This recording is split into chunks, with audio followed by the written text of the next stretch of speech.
小姐，是二小姐。听说王妃要妹妹跟世子殉葬，做泉下夫妻，看来是真的。姐姐，姐姐救救我！妹妹，这是你我二人的命，我也无能为力。命？我信命，但我不认命。凭什么？凭什么我的夫君贵为世子，不但早夭，还要我殉葬？而你，明明嫁的是一个穷苦书生，却能高中状元。不，就算是死，我要拉你陪葬！小姐，小姐！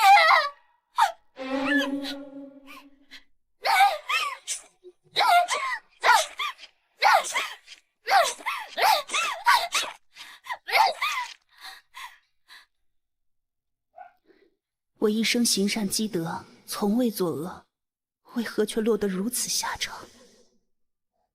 罪过，罪过！想不到在我三清观山下，竟发生如此惨事。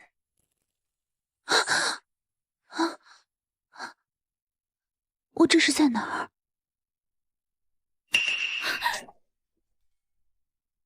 小姐，小姐，你终于醒了。小金，我这是怎么了？小姐，你难道忘了吗？您不慎掉入院子的池塘里，昏迷了3日，吓死奴婢了。明明王妃要世子娶的人是我，凭什么要让给你？你个庶女也配嫁给世子？若非我娘亲走得早，你才是输出的那一个。好，既然敢跟我争，那就别怪我了。上一世我就是被顾小棠推下池塘，昏迷了5日，醒来时她已经嫁给了世子，并且还让父亲将我许配给了傅子阳。难道我重生了？那我早醒了2日，是不是意味着……小姐，你怎么了？啊，没什么，你陪我去找夫人。嗯。胡闹！你爹昨日才说服王妃，让你替你姐出嫁，不过才1天，你怎么又反悔了呢？娘，你相信女儿，嫁给世子，这快害了女儿啊！难道她也重生了？这世子以后可是要承袭汝阳王的爵位的，怎么会害了你？他根本就活不到那个时候，而且……你胡说什么呢？这种大不敬的话说出去，可是要被杀头的。娘，你听我说。所以，我不能嫁给世子，我要嫁给傅子阳。日后，我便是状元夫人。可是……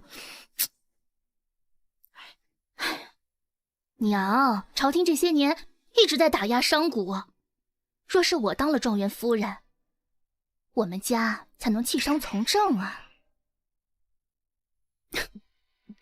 小姐，您笑什么？这个傅子阳您认识吗？何止是认识，我简直太熟悉了。傅子阳家境贫寒，又资质平庸，上辈子我陪他寒窗苦读，他却没有半分功名，最后还是我替他考的状元。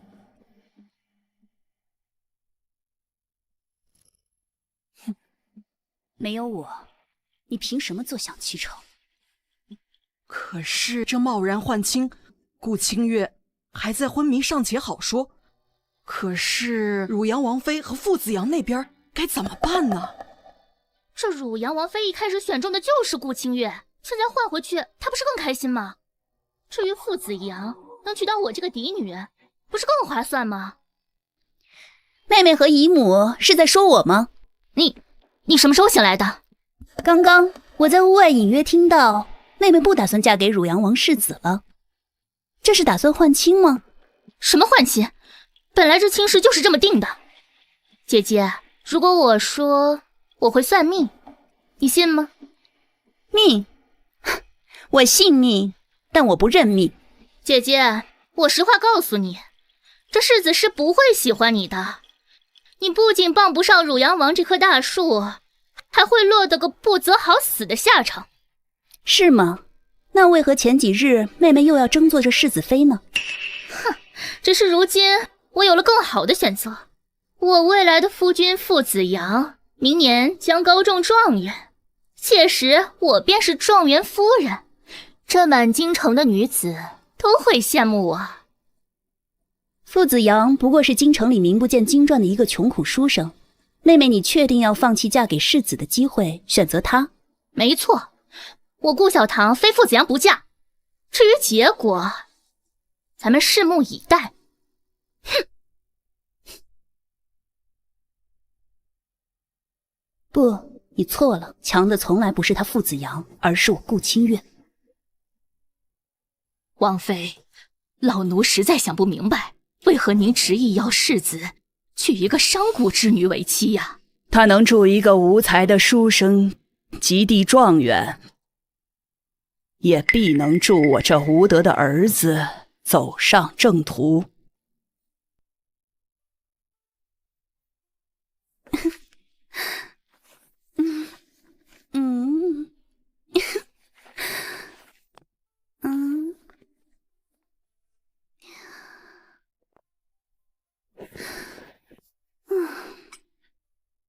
你怎么了，嫣然？没事，只是奴家这几天总觉得有种不祥的预感，也许跟殿下大婚将至有关吧。她只是一个商贾之女，我也不懂为何母后执意要我娶她。商贾之女也比奴家一个歌妓强呢。嫣然，总有一天我会说服母后，让我光明正大迎娶你进门的。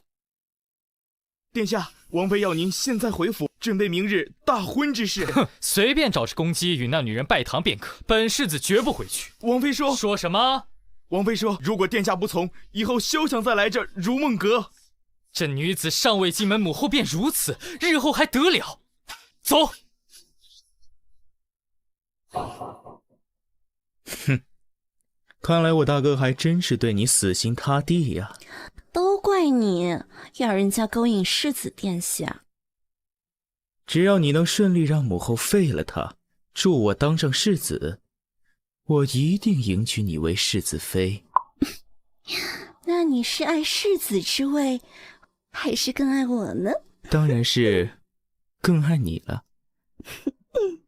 燕北辰新婚之夜。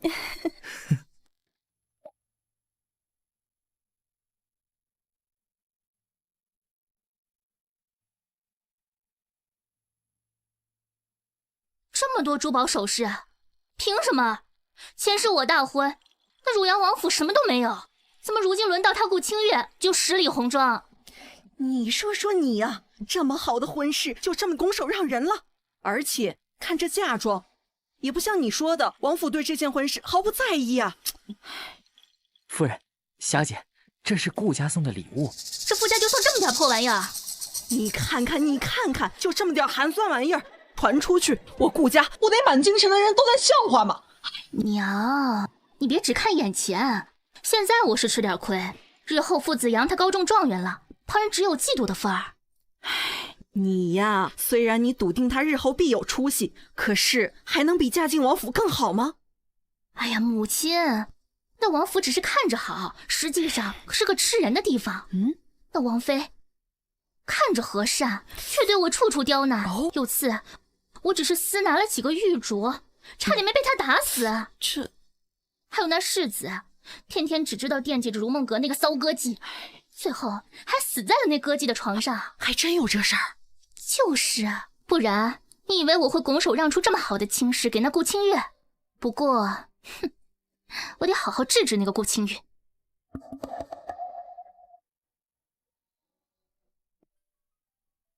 你过来。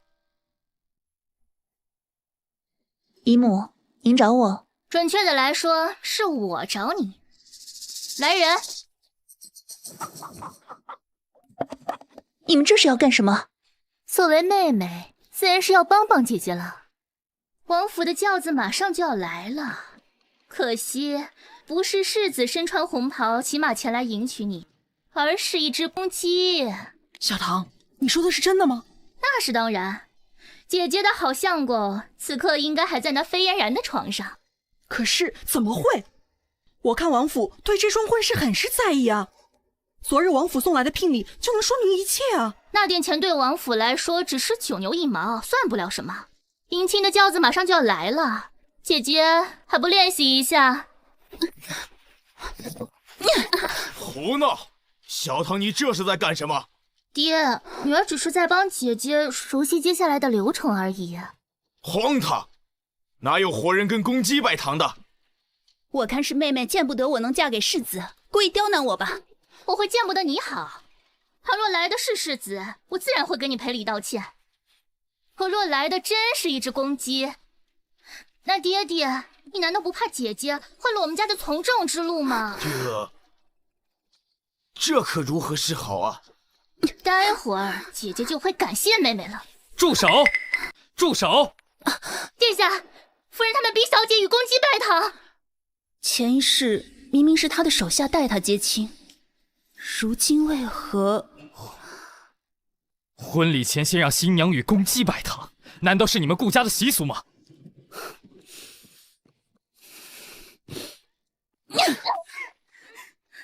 这下我们两清了。有点意思。走吧，母后不希望我们误了吉时。爹，你看他。都怪你！平日里故意刁难你姐姐也就算了，如今她与世子殿下大喜之日，你还搞这一出，你让为父日后如何抬头做人？哼！好了。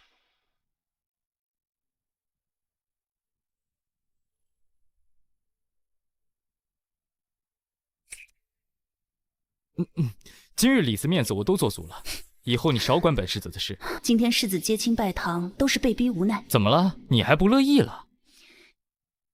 殿下放心，我一不图名，二不图利，只是为了应付双方家长。1年后，殿下若能与你知心人长相厮守，你我和离便可。呸！此话当真？当真。好，日后这便是你的寝室，我回我的西厢房。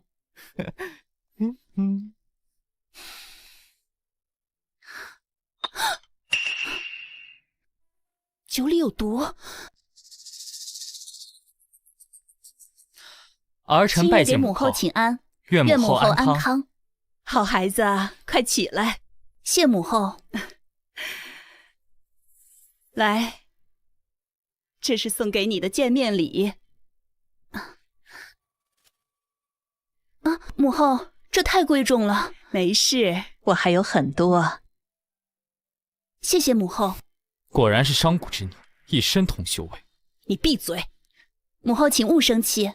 清月本来就身份低微，殿下长相英俊，博学多才，娶了清月，简直是委屈了世子爷了。这孩子果然胸襟开阔，温柔贤惠。嬷嬷，你带清月到库房，挑些世子妃喜欢的东西。谢谢母后。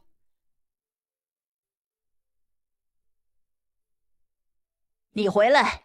他竟然没有喝酒。唉，那你说，接下来该怎么办呢？本来想着还可以顺水推舟，冤枉顾清月，毒杀燕北辰的，万万没想到。接下来要委屈你。母后，我已经按你的要求亲自迎娶那女人过门了，你还要干嘛？什么叫那女人？她是你明媒正娶的妻子，是我汝阳王府未来的主人。新婚之夜还分房而睡，传出去，叫别人怎么议论我汝阳王府我心中所爱只有嫣然一人，我是不会跟其他女人睡的。你心中只有她一人，那她呢？她早已经一双玉臂万人枕了。这种烟尘女子，只要我在一天，就别想进我汝阳王府的门。嫣然是只卖艺不卖身，况且出身如何，又岂是她能决定？她卖艺不卖身，她出淤泥而不染。那清月呢？清月商贾之女，就活该被你百般刁难吗？你如果再胡闹下去，本宫不介意让那如梦阁和飞嫣然全部都消失。母后，我知道您对嫣然有意见，但她曾经救过儿臣啊。若不是念在她救过你，你觉得她如梦阁还能在京城办得有声有色吗？其他事我都可以容忍，但唯独此事，我绝不允许。那顾清月究竟给你吃了什么？你要如此护着她？他非嫣然又给你吃了什么迷药，让你如此护着他呢？滚回去，和清月好好过日子，生个一儿半女，我尚且还可以对你那些破事不闻不问。滚回来！记得午后陪清月回门，给他做足面子。殿下有事禀报。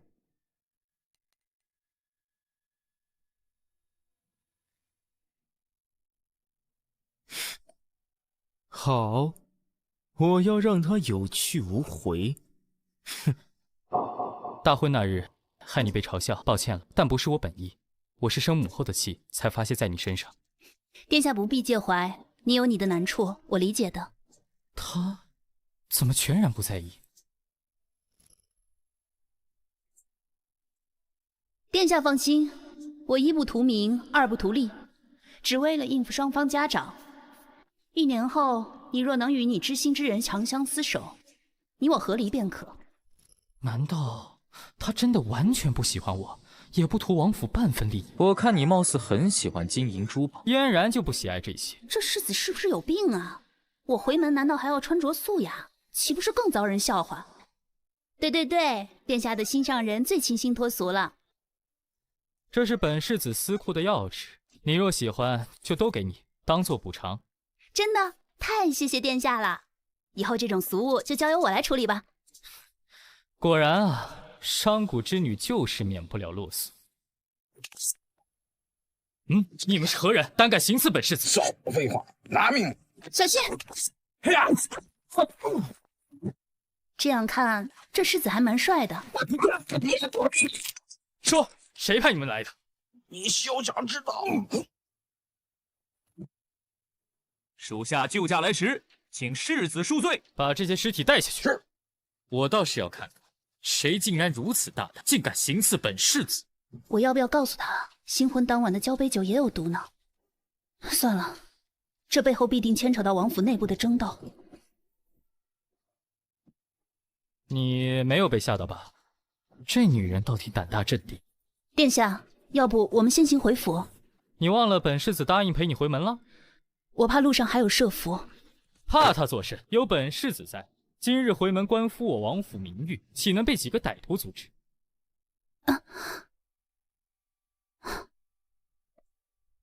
女儿，哎，你今天的脸色怎么如此憔悴？是不是昨晚？哎呀，母亲，别说了，女儿昨晚与那傅子阳根本没有洞房啊！这为何呀？昨晚他喝到烂醉，回到房中，无论我怎么招呼都不起来。今日还借口宿醉未醒，也不陪我回门。哎呀，你说说你挑的是什么郎君呢？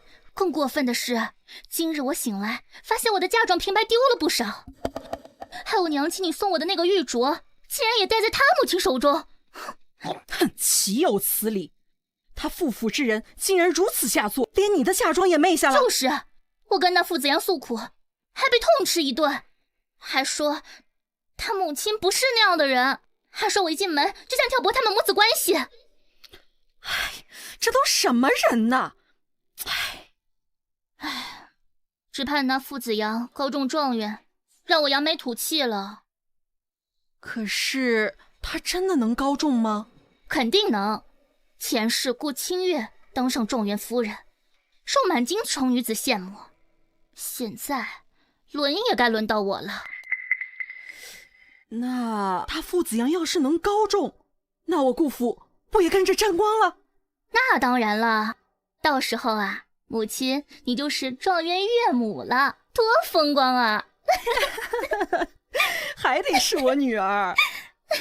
夫人，二小姐，大小姐回来了。回来就回来呗，难不成还得我去迎接她？哎，母亲，这顾清月平日里便不听您的吩咐，如今嫁入王府，第一次回门，你若不给她一点下马威看看，恐怕她日后更加有恃无恐啊！哼，对，她出嫁那日还给我难堪来着。哼，这一次，我一定要让他好看。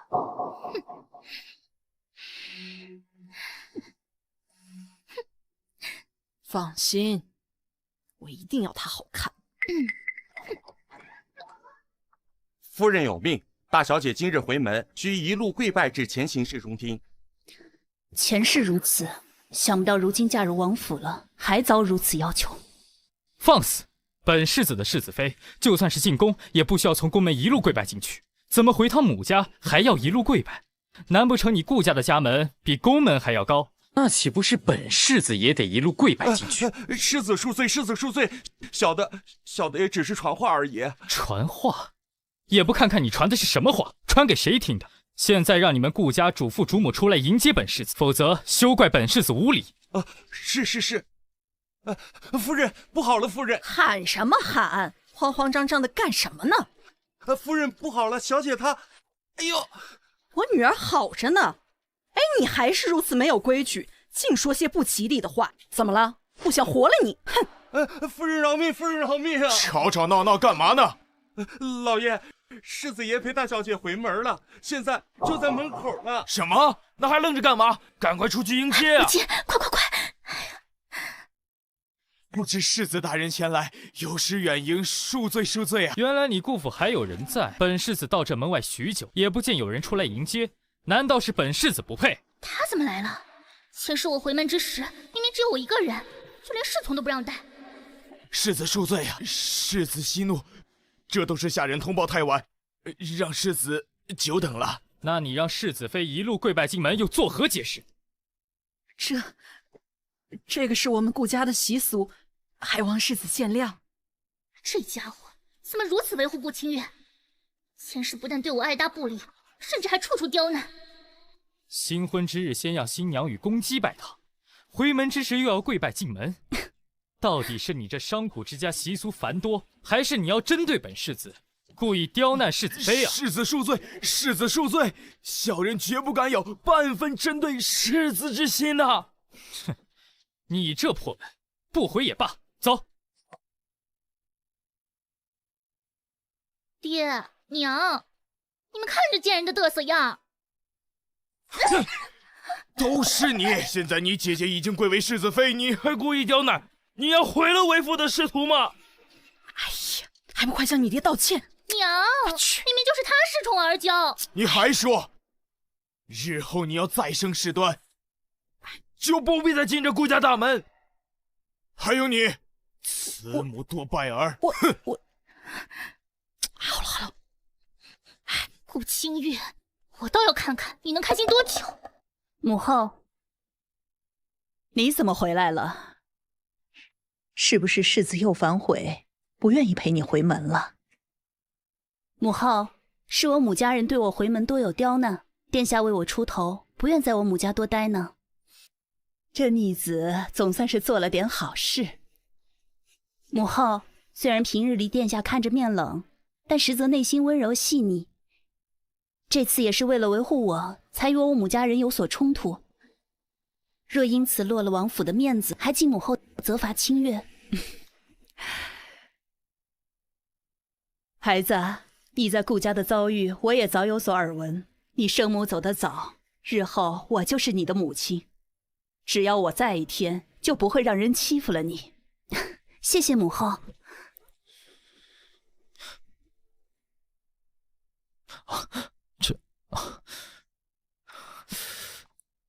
嫣然，嫣然，殿下，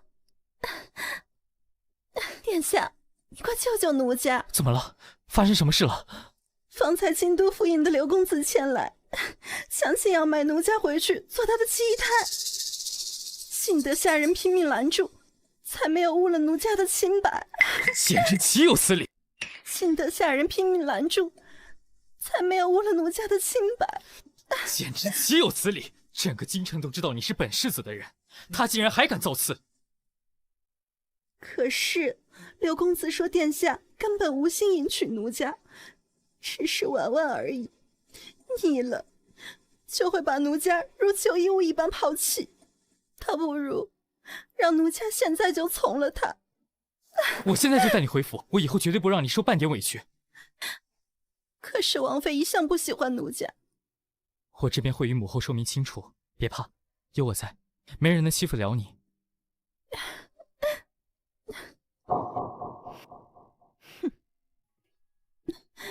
母后，怎么你一个人回来了？殿下呢？世子去如梦阁了。那个混账东西，也不知道那飞燕然给他下了什么迷魂药。素闻飞姑娘不但貌若天仙，而且还善于发明各种新奇玩意儿，换我是男子，也会拜倒在其石榴裙下。唉，可惜呀，他心术不正。遇到殿下之前，他那如梦阁便是他聚众淫乱之地；遇到殿下之后，他便遣散了男宠，一心想嫁入王府。他发明的那些东西，不过是想要高价敛财，借此吸引达官贵人的青睐罢了。这么说来，也难怪母后你执意不让他踏进王府。只是殿下为何对他如此痴情呢？唉，1年前殿下出游，遭遇到政敌埋伏，险些丧命，是他救了殿下。1年前，孩子，你放心，只要有我在，你永远都是世子妃。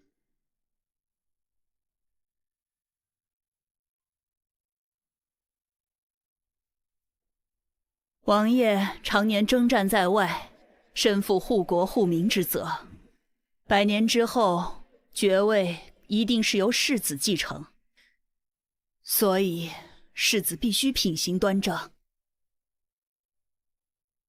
本宫老了，也无力规劝世子了。你一定要将他好好引入正途，知道吗？母后放心，清月必定会用心辅助殿下的。殿下娶了你，真是3生修来的福气。母后，母后，何事慌慌张张？大哥把那如梦阁的女人带回来了，现在就在西厢房。什么？反了他了！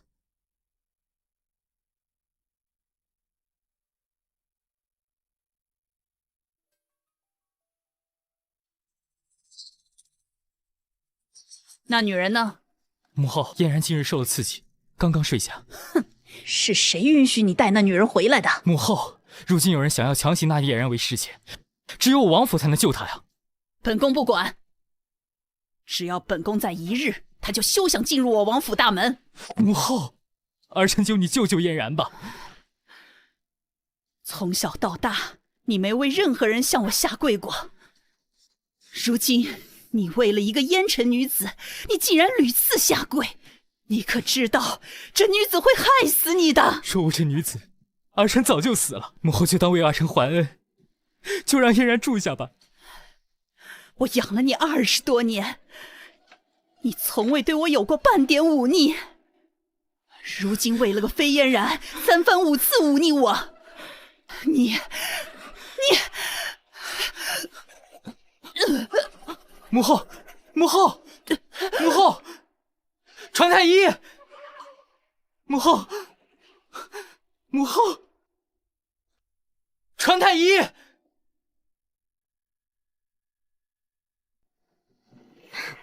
小姐，小姐，怎么了？殿下将那女子带回府，气得王妃吐血晕倒了。啊！什么？快拿我针囊来。前世便听闻飞嫣然入住王府后，殿下与王妃关系一落千丈，不久后世子便被废，还莫名其妙的染病离世。但此事是1年后发生的呀，现在怎么会？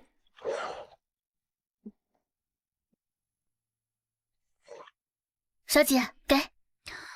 小青，你速去安排些人密切关注飞嫣然的一举一动，切勿让殿下知道。好的，小姐。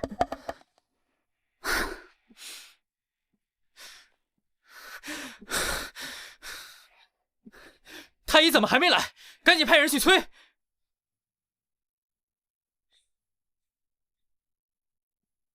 你来做甚？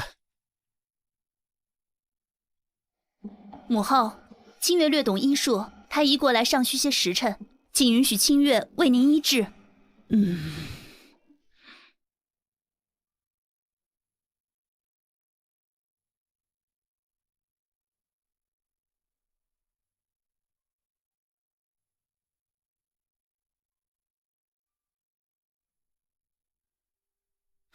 你要干嘛？母后急火攻心，危在旦夕，若不及时医治，恐有性命危险，赶紧让开。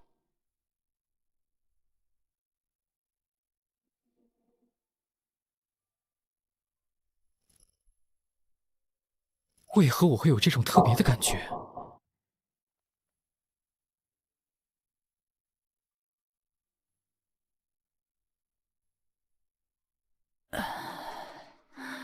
孩子，是你救了我。清月担心母后，在太医赶来之前，先对母后施了针，请母后责罚。若不是你，我恐怕都过不了这一关了。又怎么舍得责罚你呢？母后，你怎么样了？你滚！殿下，母后刚刚醒来，不可再受气，还请你先行回避。谢谢你，母后，儿臣先行告退。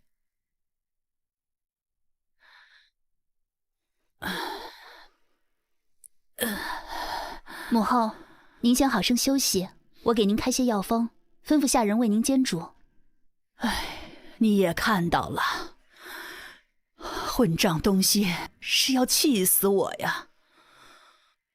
殿下此事的确是过于鲁莽，但也是为了心中所爱，不失为有情有义之举呢。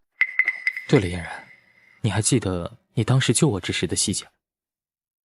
此事早已过了1年，细节我也记不清了。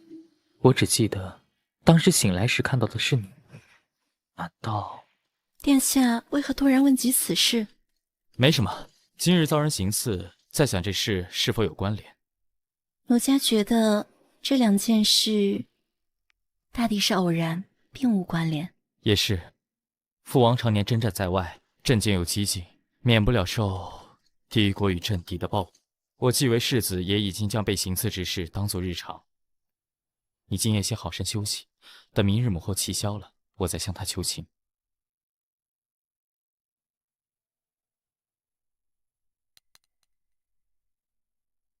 今天你做得很好。哼，都怪你！今天要不是你失手，早已是世子。好事多磨嘛，况且我也不知道大哥武功那么高。还好有你，如今母后怕是要对大哥失望了，很快就会废了他的世子之位。那你可不要忘了答应奴家的事哦。放心，事成之后，你便是我的世子妃。你这个傻子，我穿越而来，难道只为了当个世子妃？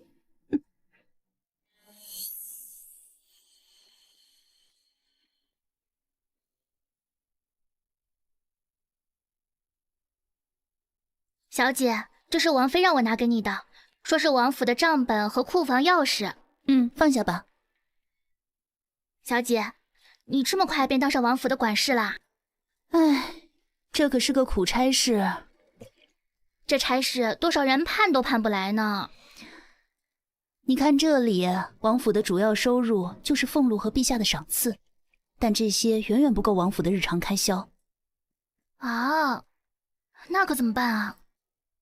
得想办法开源才行，不然啊，我就成了败家娘们了。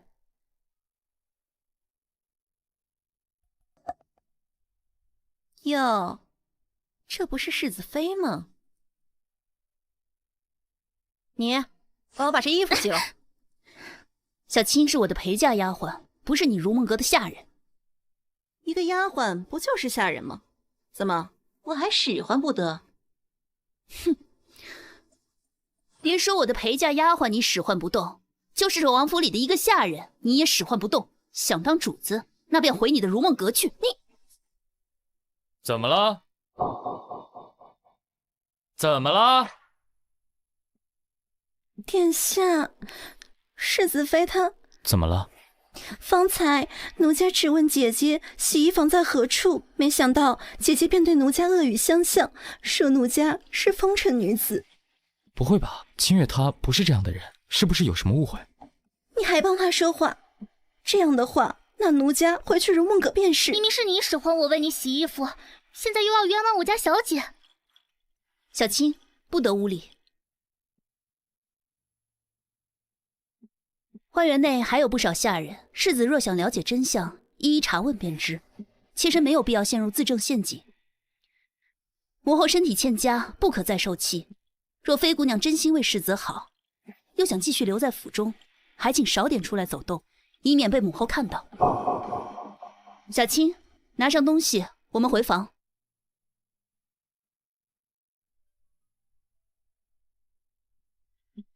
哼！你还看？嫣然，你竟然如此无理取闹！我无理取闹？哼！那你去找你的世子妃去，我回我的如梦阁。哼！唉，哼！本来我与你井水不犯河水，1年后我大可与世子和离，把世子妃让给你。但是王妃待我亲如母女，你又故意刁难，那便怪不得我了。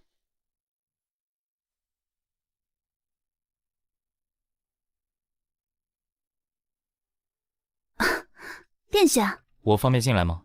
当然可以。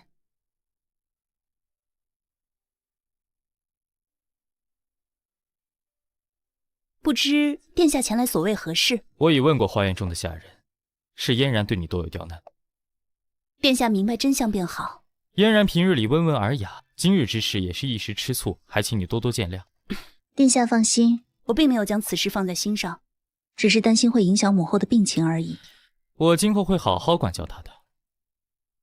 对了，昨日之事多谢了。昨日之事？为母后治疗的事。可是你怎么会有如此高的医术？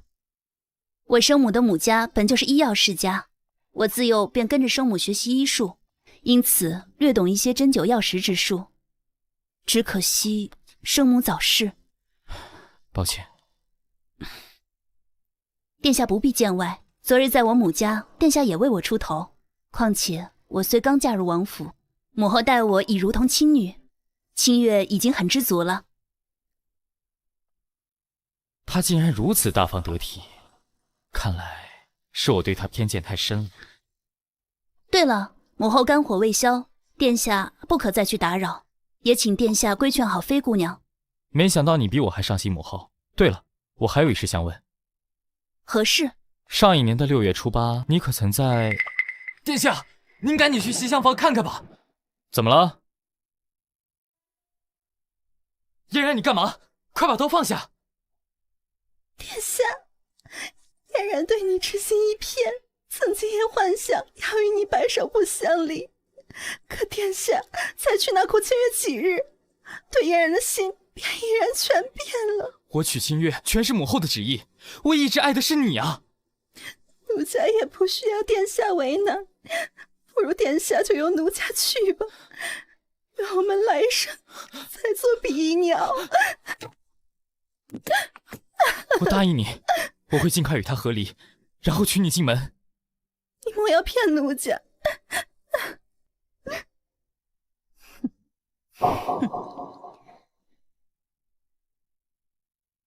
清月啊，本宫听说非嫣然以死相逼，反倒是让世子对她产生了疏远之意。这几日都不曾到西厢去，是吗？世子一直觉得非嫣然清新脱俗，所以格外青睐。只可惜她用上了最为落俗的一哭二闹三上吊，自然让世子产生厌恶之情。不过这女人一日不赶出王府，世子就还能会被她影响心智。母后放心，清月已有对策。清月啊，这府中多亏有你。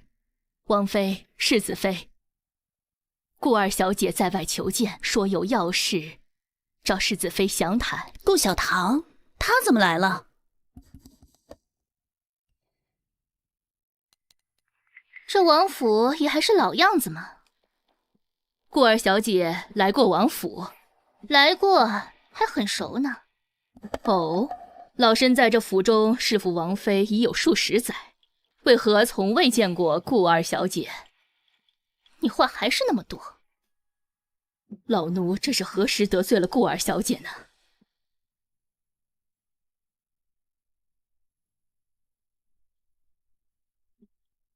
妹妹此次前来是有何要事呢？没什么，只是来看看姐姐过得如何而已。这嫁入王府的日子应该不好过吧？顾二小姐何出此言？世子妃深得王妃欢心，不但锦衣玉食，如今更是王府的管事，何来难受之说？什么？你当管事了？前世这王府视我如草芥，处处羞辱刁难，尤其是这嬷嬷，怎么如今这般向着顾清月了？哼！母后身体欠佳，便将管家全交由了我。妹妹也可让富家主母将管家全交由你，一来可以让富家公子安心考取功名，二来也可让外人知道我顾家女子胜于男。我的事我自有打算，不劳你费心。倒是姐姐你，这才持家没多久，怎么就学会了奢靡之风？这穿的戴的得不少银子吧？你来管家，你管得明白吗？这些都是母后送我的，全是陛下赏赐，自然都是珍品。妹妹也可以让傅公子给你多置办几身行头。我记得上次回门之日，妹妹穿的也是这身衣裳吧？嬷嬷，我这姐姐从小没了娘，性格粗鄙得很，还请嬷嬷多多管教，以免丢了王府的脸面啊。世子妃聪明机慧，为人大方得体，如今她执掌中馈，把王府打理得井井有条，就连王妃都对她赞不绝口，哪里轮得到你一个贱民在这说三道四？要不是看在世子妃的份上，老身早就替王妃掌你的嘴了。你果然一点都没变，还是如此令人讨厌。你之前就见过我，何止见过，还领略过你不少手段呢。你胆敢出言顶撞王妃，按家法该掌嘴20。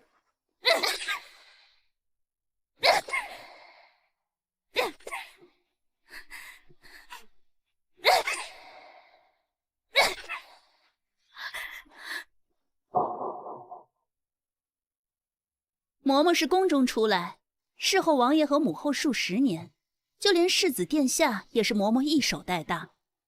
如今能够得到嬷嬷的点拨，还不感谢嬷嬷？感谢他？笑话！还有你，少在这儿耀武扬威了。你就算当了王府的管事又如何？但得不到世子的心，早晚有一天会像一块旧衣物一样被他扔出王府。世子与世子妃情色和睦，岂容你一个外人再次挑拨？整个京城谁不知道，新婚之日，世子留你一人独守空闺，第二天又将他的相好的带回府中，恐怕不久之后，世子便将你赶出王府，甚至当街杀死。胡说八道！谁说本世子要将世子妃赶出王府，当街杀死？他怎么来了？还维护顾清月？想不到这几日我的种种行径，竟然对他造成这么大的伤害。就连他的亲生妹妹也来揭他伤疤，可他却从无半句怨言。妾身给世子请安。别听他瞎说，只要有本世子在，定会保你平安顺遂。倒是你，虽为世子妃的妹妹，却屡次冲撞恐吓世子妃。今日看在世子妃的份上，本世子饶你一命，日后不许你再踏足我王府半步。嬷嬷，送客。不可能，你不可能对她这么好的，你应该为了飞嫣然对她百般刁难。这次为什么不一样了？顾二小姐，请吧。怎么回事？到底怎么回事？走。对不起，这几日让你受委屈了。没事，多谢殿下。怎么，我脸上有东西吗？没，听说你找本世子有事。小青。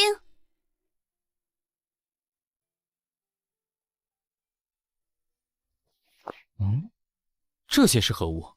这些是何物？殿下，这是妾身最近捣鼓的一些小物件。此乃香皂，用于沐浴清洁身体；此乃抗生素，用于治疗高热病症，也可外敷伤口；此乃火柴，比火折子更加方便携带和使用。哎呀，这些都是新奇又神奇的玩意儿啊！殿下，这些可是我家小姐在这几日里不眠不休做出来的呢。所有制作方法我都已经登记在册了，劳烦世子殿下将其交由朝廷工坊批量生产。这一来，我们可以赚取少量费用，用于补贴府中开支；二来，这也是造福于民。你居然还有如此才能，而且这随便一物都可造就一位富甲一方的豪绅。你不仅愿意无偿提交给朝廷工坊，还要求价格低廉。妾身既为世子妃，所想所做当以王府为先。能娶到你，真是我王府之幸。好，我现在就去安排。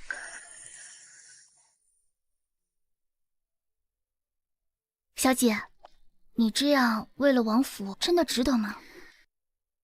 我也是为了我自己。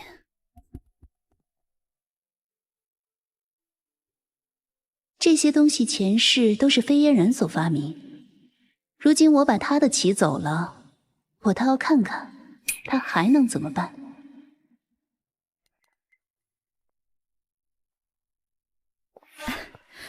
殿下，为何近日不见奴家？我最近忙于政务，改日再找你。殿下，奴家最近想到几样新奇玩意儿，我们可以批量生产，高价卖给达官贵人。什么玩意儿？一是用动物油脂提炼，加入香料制成的香皂；二是培养霉菌，加以过滤，提取制成可治疗高热的药片；三是……你偷了清月的手册？什么手册？你刚刚所说之物，清月早已制造出来，还将工艺流程编写成册。不可能，这个时代根本没有这些东西。清月想的是低价生产，让平民百姓多用得上，可你却想着只卖与皇室贵族，用于敛财。哼！不是的，殿下，奴家……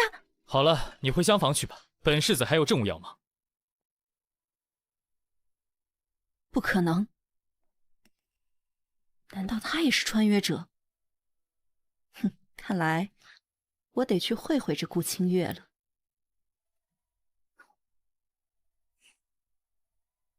哼，哼！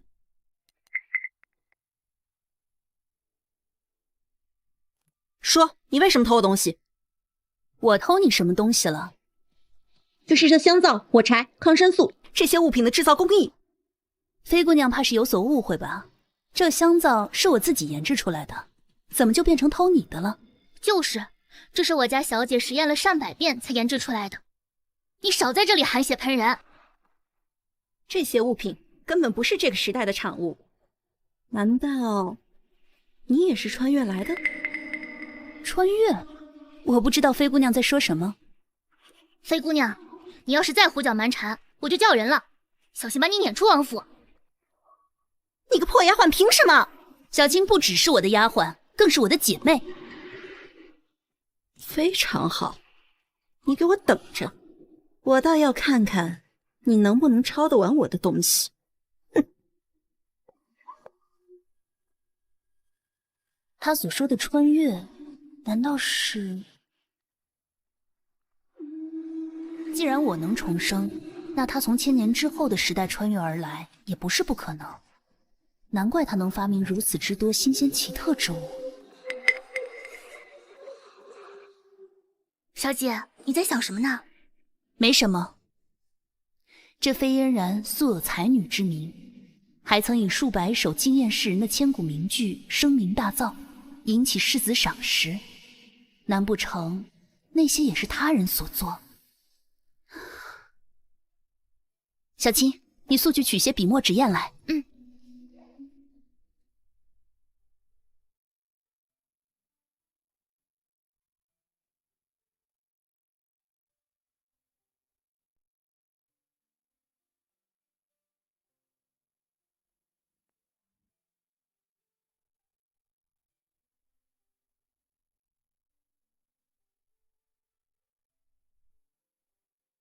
清月，你在写什么？啊，殿下，只是抄录一些诗词而已。来，让我看看。相见时难别意，东风无力百花残。寒蝉凄切对长亭晚，骤雨初歇，都门畅饮无绪。春花秋月何时了？往事知多少？这些诗词简直太好了，都是你写的？这些都是妾身小时候听家中老师所作，方才想起，便随手抄录了几篇。这先生实在太厉害了，篇篇皆为千古名句。若能再见，定要引荐给陛下。是。殿下，妃姑娘有请。既然妃姑娘找殿下，殿下去便是了。那这诗集，殿下若喜欢，拿去便是，妾身稍后再抄录便行。我去便回。接下来又有好戏看了。嫣然，殿下，你看看奴家新写的诗。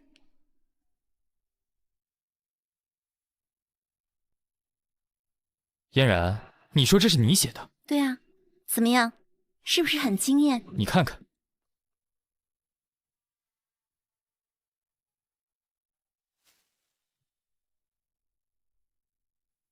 这怎么可能？嫣然，我知道这几日对你关注少了，但你也不能……哎，你好自为之吧。殿下，殿下！怎么办？燕北辰对我已经失去耐心了。这燕北辰不是对你死心塌地的吗？怎么说变心就变心？我哪知道？要是被他知道1年前救他的人不是我，肯定变心变得更加彻底。看来我们得赶紧行动了。你可别又掉链子。放心，明晚你……母亲，你要为女儿做主啊！这是怎么了，我的好女儿？哎呦，是不是那傅子阳欺负你了？不是，是那顾清月。顾清月？哼，他又怎么了？女儿好心好意去王府探望他，顺便提醒他入住爹爹入室之事，结果他非但不理，还让一个嬷嬷把我撵出了家门。反了，反了！他这个呀，他肯定是指着嫁入王府，然后便不再顾及母家的亲情了。小唐回来了，你夫君备考的如何呀？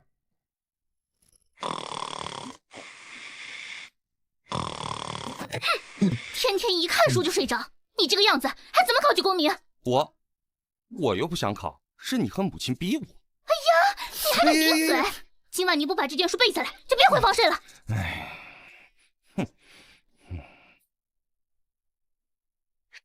爹爹，考取功名需要时间，但是现在那顾清月已嫁入王府快1个月了，她不但没提您要入室之事，甚至还诋毁你。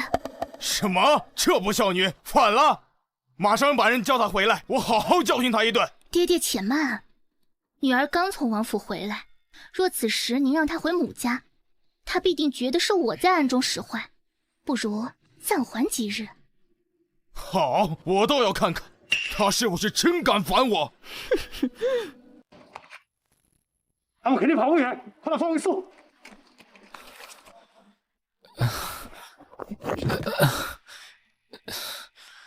难道我今日要命绝于此？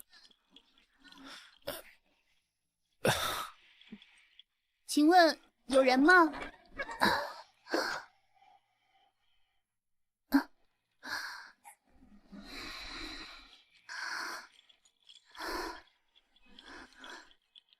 请问有人吗？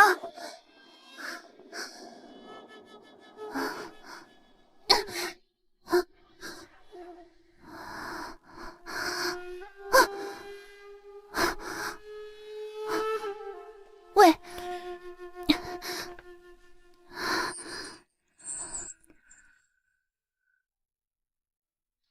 脉象这么弱，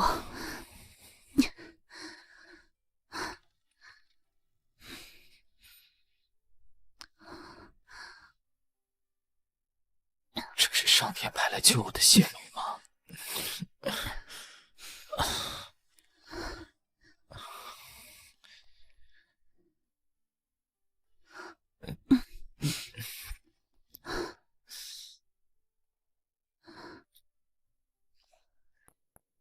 小姐，小姐，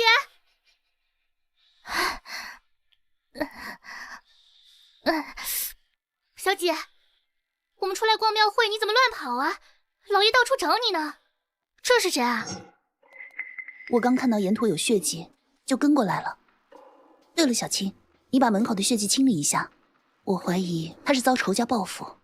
好的，小姐。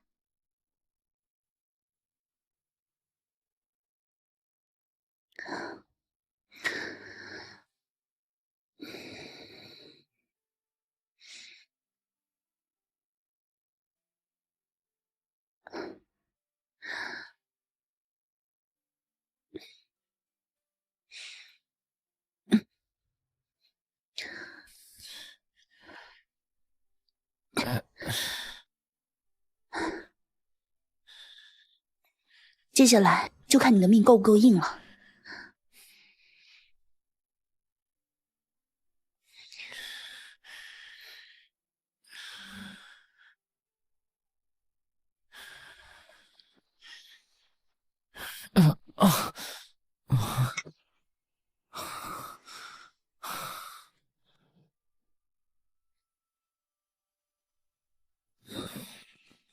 你没事吧？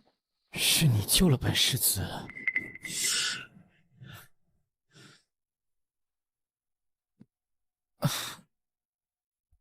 殿下，奴家多谢你近日对奴家的照顾，明日奴家便回荣梦阁去了。唉，好吧。好你个燕北辰，果然盼着我离开。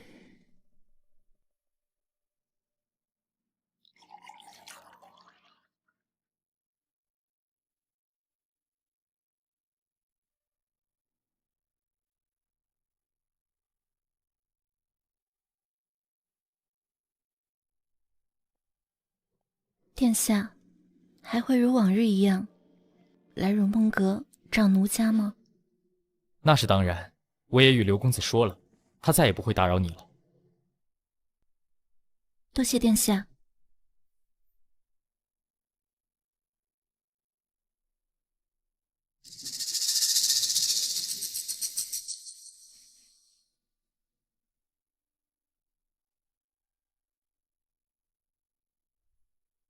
殿下，殿下今晚可否留下来好好陪陪奴家？府中人多眼杂，我还是不留宿了，以免母后不开心。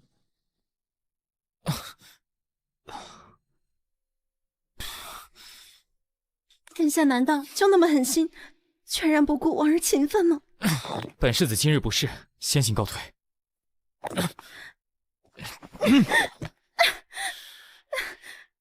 殿下，殿下，赶紧帮奴家起来！殿下，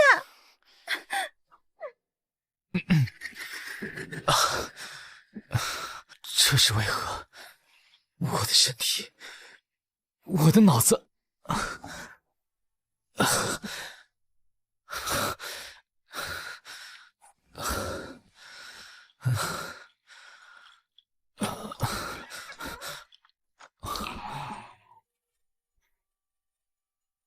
殿下，殿下，殿下，这么晚了，找妾身是为何事？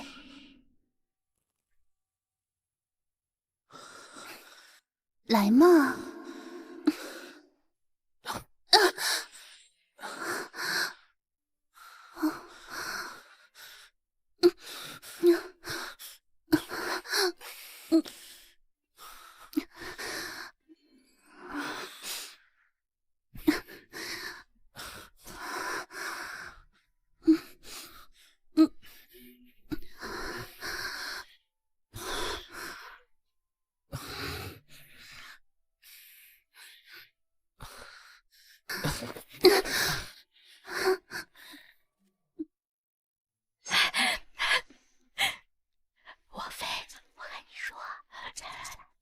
真的？昨夜世子与世子妃真的圆房了？对，他们昨天一直折腾到4更，俩人这会儿都还没有起呢。嬷嬷，你现在就去吩咐厨房多准备一些滋补的食材。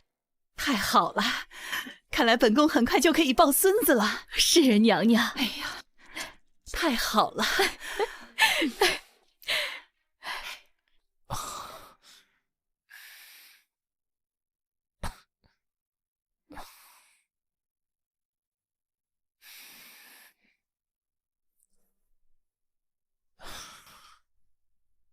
殿下，您醒了。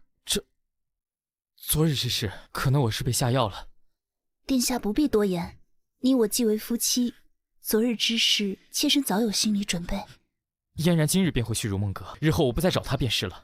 殿下误会了，我不曾吃妃姑娘的醋。若殿下真爱妃姑娘，妾身也愿意与殿下和离。我只是感激她的救命之恩。1年前在晨曦破庙，我身患重伤。1年前晨曦破庙，那不是小姐你救的那流浪汉吗？什么？小姐，你还记得吗？1年前的8月初6晚上。对，那晚我们一起逛庙会，中途小姐你与老爷走散，奴婢找到你时，便是在那晨曦破庙。当时您正在给一个身受重伤的流浪汉进行治疗呢。那日我的确是救了个人，但只因灯光昏暗，再加上那人蓬头垢面，我也不确定是否就是世子殿下。我醒来时看到飞嫣然，便先入为主，以为是他救了我。现在想来，他并不会医术，又怎会救我？冥冥之中自有天意。你怎么回事？连这点事情都做不好？我哪知道？谁知他往日流连忘返，如今却走得那么决绝。本来想着无他与你在府中苟合，让母后废了他的世子之位，万万没想到。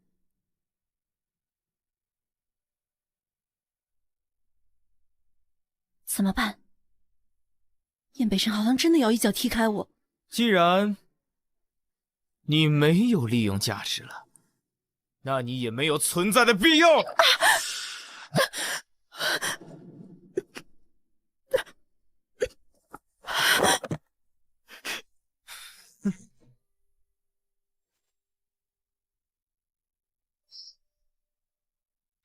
清月，对不起，是我误会你了，日后我会加倍对你好的。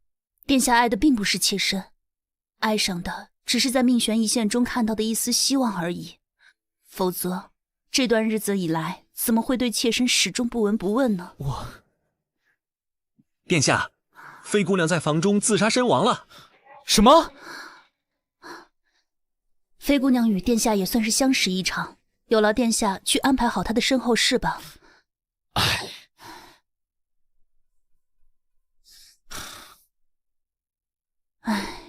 亲本佳人何故落得如此下场啊？小姐，妃姑娘那么争强好胜的一个人，怎么会好端端自杀呢？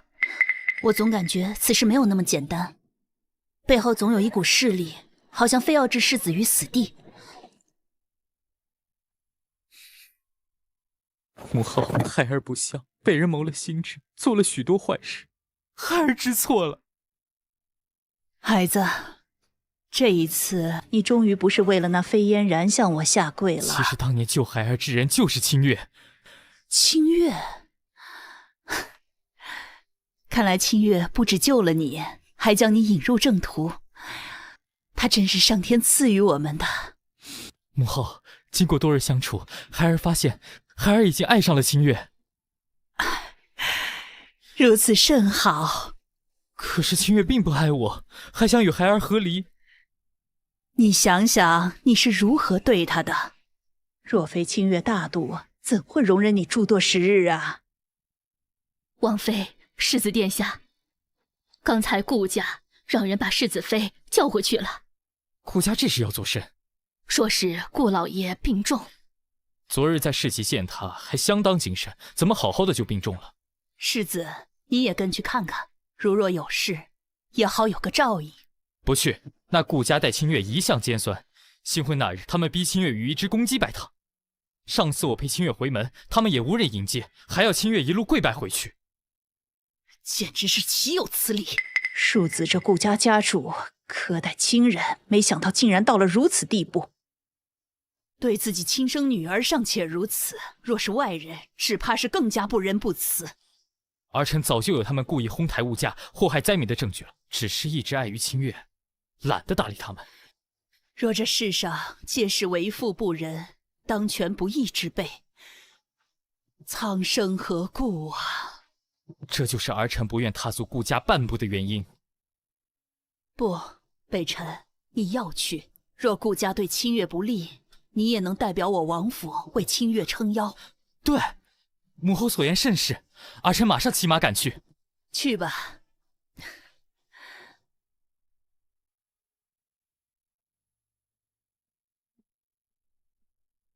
父亲，看您气色，身体并无大恙，何故差人到王府说您病重，要女儿立刻回来？跪下！父亲，这是为何？跪下！父亲，这是为何？哼，你个不孝的东西！嫁入王府就觉得你自己翅膀硬了是吧？父亲，女儿嫁入王府，每月月例均差人送回母家，父亲何故还要说女儿不孝？我顾家差你这些银子吗？你可曾记得，当初你嫁入王府之时，答应过为父要举荐为父入仕？可如今已到月余，你非但没过家门，连父亲的书信也未曾回过。父亲，女儿嫁进王府第2日便依足规矩回门，只是母亲要女儿一路跪拜进门，惹恼了世子殿下，殿下这才不允许我再回门。哎，这事儿难道要怪我了？你带世子回门也不提前通报，这分明啊是要你父亲招待不周，要他难堪。殿下为人阔大，但凡母亲不做刁难，都不至于此。别吵了，为父问你，举荐为父入仕一事，为何迟迟没有消息？父亲，女儿才刚嫁入王府，才月余，若急着向王爷举荐父亲，必定会认为包藏私心。况且，如果父亲真的贤能，不需要女儿举荐，殿下也定能委以重任。好啊，你这是在说爹爹无才无能了？都说嫁出去的女儿泼出去的水，我呀是万万没想到，你还给自己父亲身上泼脏水。老爷夫人，小姐一心都是向着顾家的，她只是想先伺候好王妃跟世子，等到合适的机会再推举老爷。父亲也知，世子并不喜欢女儿，在王府之中，女儿也是举步维艰，还怎么举荐父亲呢？还不是你没用，就连那个如梦阁的风尘女子都能抓住世子的心，你却不能，真是废物！1个月来，父亲日日命人送来家书，可里面除了要求女儿为你举荐外，从未对女儿的生活有过半句问及。难道在父亲的眼中，女儿只是你尚未入仕的一件工具？对，若非你是女子，无法为我顾家考取功名，为父又怎么会一把年纪了，还要入仕呢？你身为我顾家人，本就该为我顾家着想，而且咱们顾家兴旺了，你不也跟着沾光吗？有父亲这句话，女儿算是彻底明白了，我又何曾蹭过顾家的光？怕是从始至终，你们就没有把我当过顾家之人。放肆！你这不孝女，竟敢说出如此不孝之话！我若不孝，便是父亲不辞所逼。你敢！我现在是世子妃，打我即是打王府。若王妃怪罪下来，父亲可曾担当得起？这顾清月怎么如此强势了？难不成真有世子撑腰？不可能，不可能！哼，你少在这装腔作势。全京城的人都知道，世子所爱之人是那如梦阁的歌妓。前几日他意外离世之后，世子便闭门不出。就算如此，小姐也是王府的长侍，谁敢打小姐？什么？你当上了王府的长侍？我早就查清楚了，那只是王妃身体不适，让你暂管几日。你还真拿着鸡毛当令箭了。若你真是王府管事，早就推荐爹爹入室了。你错了，母后待我亲如母女，甚至王府私库我也能随意进出，所有珠宝只要我喜欢，母后都会毫不犹豫地赠予我。不可能，那王妃生性吝啬，为人尖酸刻薄，怎么可能待你如此？哼，想得到母后的宠爱，以心换心如此简单的道理，难道你还不懂吗？我就是不愿举荐。这么多年，你如何待我，难道你心里还不清楚吗？你这个不孝女！大胆！大胆！他怎么来了？难不成又要维护顾清月？给世子请安。世子来了，怎么没人通报？他们也没跟我说呀。清月，你没事吧？没事。你怎么来了？殿下，你要是晚来一步，小姐就要被他们打死了。你个贱婢！他怎么处处维护顾清月？前世对我明明不是如此，一心只要把我休了，好娶那个飞嫣然进门。幸好本世子前来，不然你们还真敢打世子妃了。世子殿下，都是误会啊！是清月没有好好侍奉世子殿下，草民才要动用家法呢。清月将王府打理得井井有条，深受本世子与母后的喜爱。是谁造的谣？是她，是草民的小女儿说的。爹，你上次你在王府妖言惑众，本世子已经警告过你了，如今你还敢造谣生事？来人，在，拉下去，张嘴100。啊！是老爷，娘，哎，少娘，我冤枉了！老爷，听说你还让世子妃推荐你入室？草民不敢，草民不敢。哼，王府有规定，外面送来的书信都要一一核实，所以你送的家书我早就看过。世子殿下，都是误会，都是误会啊！误会？你一而再再而三的要求清月推荐你，幸亏他没提过什么过分的要求，如今你却因为这事把怨气发泄在他身上。我们这也是为了让清月有个可靠的母家，况且我们顾家与王府既已是亲家，若我们顾家能够入室，必定对世子与王爷在政坛上有所注意的。闭嘴！我看你们就是为了自己吧。你们顾家如何对清月，这京城中早有传言。况且顾家作为富甲一方，非但不造福于民，还屡次哄抬物价，发国难财。本世子会将顾家这些年为富不仁的种种罪证交给大理寺，看你们养育清月20多年，你们老家的家业可以保留，让你们安享晚年，其他产业均要上交国库充公。世子恕罪，世子恕罪，草民再也不敢了。世子，我们好歹也算是您的岳父和岳母啊，求您网开一面呢。若不是念在这份上，本世子早就将你们抄家，发配边疆充军了。现在限你们3日离开京城。我数10年苦心经营，如今就毁于一旦了。清月，你还有什么想对他们说的吗？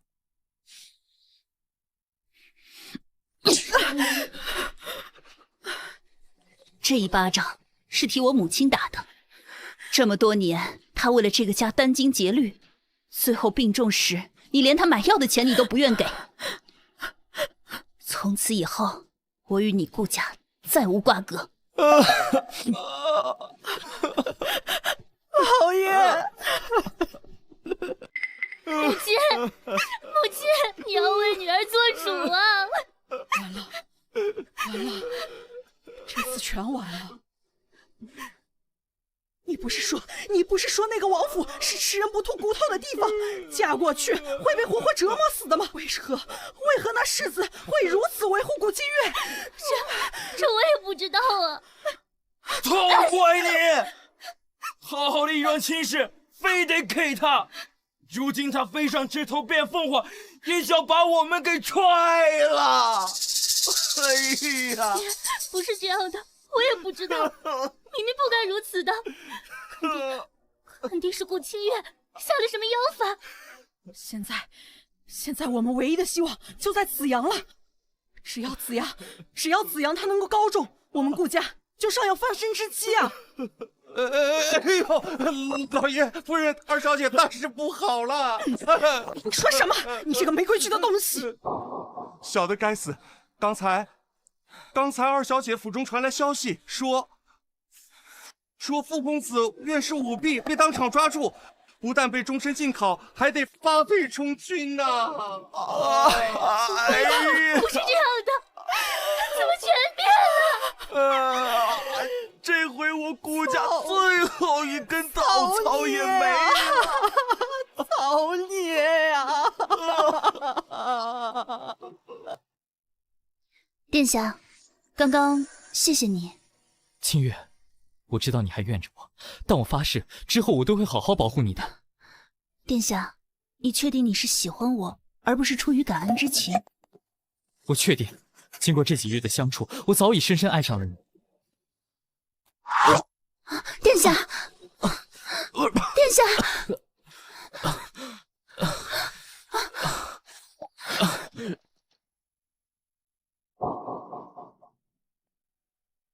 好，很好，这次做得非常好。这次我看你燕北陈怀有没有那么幸运。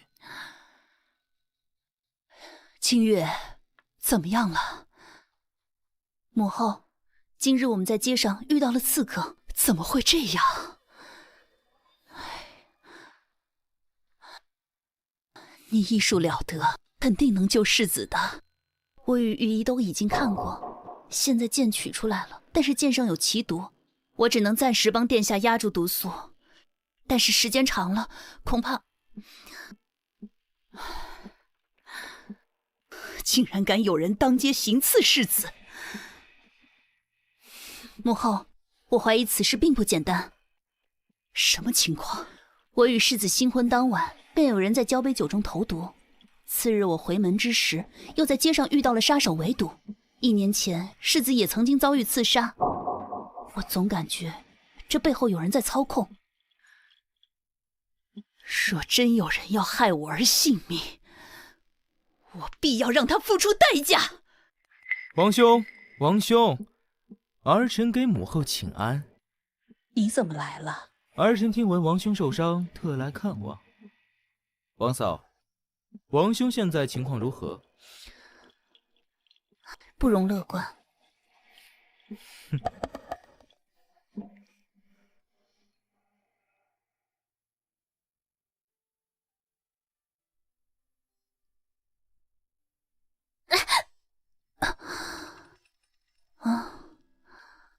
小姐，不好意思，吵醒您了。小青，没事，我也是刚刚趴下。小姐，您都守了世子1夜了，要不您先回去休息，奴婢替您守着。不用了，殿下多次在我家人面前护我，为我出头，如今他身受重伤，我怎么能睡得着呢？小姐，要不咱们去三清观试试吧？三清观？对，都说三清观的木心道长是绝世高人，指不定他那里有能救殿下的药呢。木心道长，罪过，罪过！想不到在我三清观山下，竟发生如此惨事。难道我能重生一世，便是拜木心道长所赐？小青，你赶紧准备一下，我们马上启程。哎，小姐，我们到三清观了。小青，今日我们诚心向木心道长求药，礼数便得做足了。我们从这里一路跪拜上去吧。可是，小姐，没事，我能撑住的。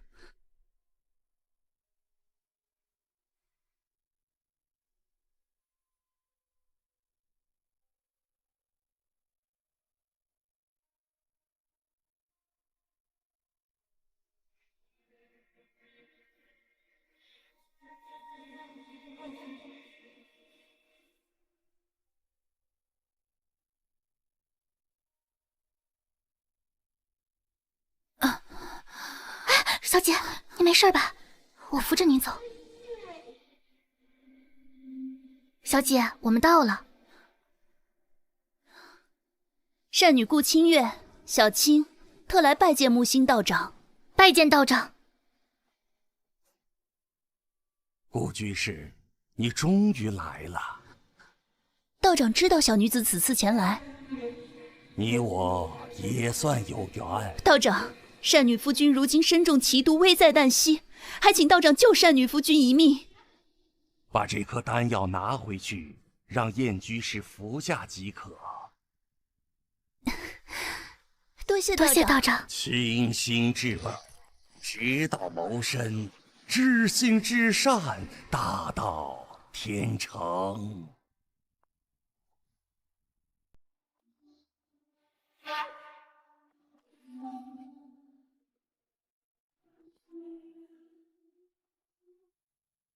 小姐，怎么办？殿下咽不下这药。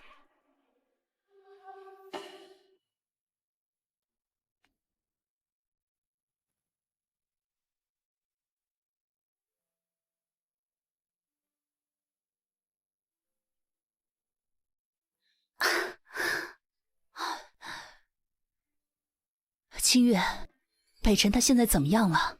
殿下体内的毒已经解了，再辅助一些药物，很快就会没事了。好孩子，真是谢谢你了。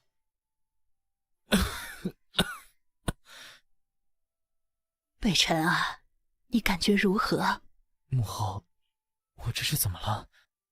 你呀，遇刺中毒了。幸亏清月为了你，一路跪拜上山求得木星道长的灵丹，不然你啊……清月，谢谢你。既然殿下喜爱，妾身还有一计可引出幕后之人。这燕北辰居然如此命硬，气死我了！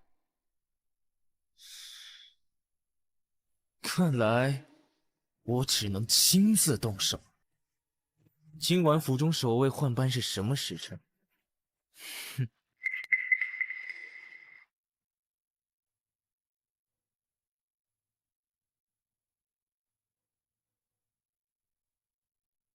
王兄，你莫要怪我了。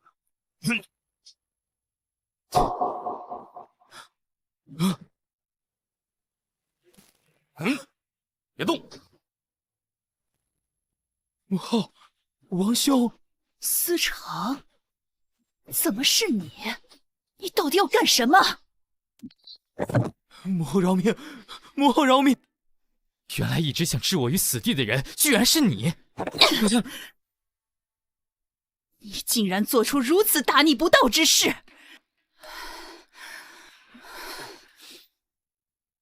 母后，你以为我想？论才华贤能，我哪一样比王兄差？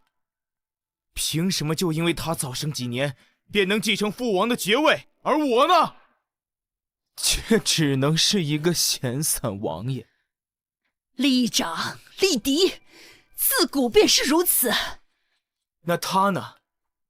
他也是庶出，凭什么他能嫁为世子妃？还不是因为你母后一句话？所谓规矩，哼，不过是有权人的借口罢了。你说你的才华和贤能都在殿下之上，但殿下从不会做手足相残之事。当权者若无贤人，便是苍生之苦。哼，我杀他2次，2次都是你救的。哼，难道你是上天派来拯救他燕北辰的吗？是我，是本宫的错，害得你们兄弟相残，是本宫的错。母后，你是全天下最好的母亲，哼，只怪我没有早生几年。今日之事，我不再狡辩。如今，是上天要亡我，但是你们没有任何一个人可以审判我。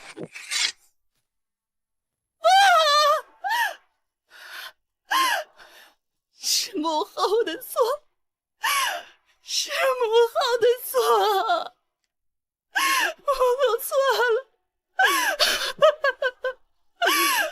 是母后的错，是母后错了。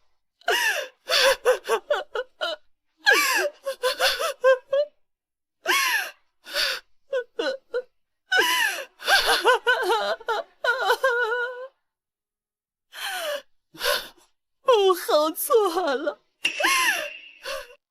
母后，您真的要去三清观清修？我本意是为了救北辰，没想到却害了思成。母后，日后王府就交由你了。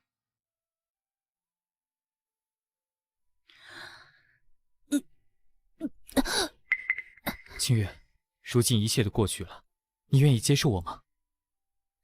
殿下，妾身不愿对你撒谎。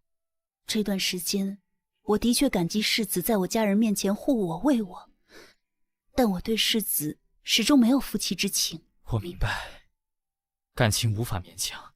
殿下，您爱的只是在您命悬一线时看到的一丝希望。也许日后能给予您这种感觉的还会有很多人，您又何苦执着于我呢？我不知道，但就算没有那次，通过这几天的相处，我也能真真切切感受到我对你的爱。不如我们再给对方一段时间，互相了解，互相成长，然后再做决定。这20多年来，我一直活得随性，才会胞弟不解，外人不服。明日我会便去边疆助父王御敌，半年后我们再会。